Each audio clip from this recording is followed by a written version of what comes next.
I'll give you an example about the car. You know the new BMW car? The latest model 2012? The high model, 7 Series? Or even a Mercedes? And it's a true story.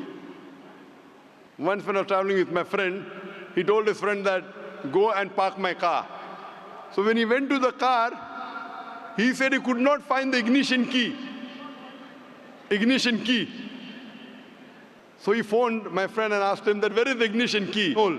So he started to laugh. The new cars don't have ignition hole. It is the latest technology. If the key comes close to the car, automatically it senses. You push the button, it starts. Latest. So if you're outdated, you may not know that there is no key hold required in the latest car. These are automatic. So you're searching for something, it is very close to him.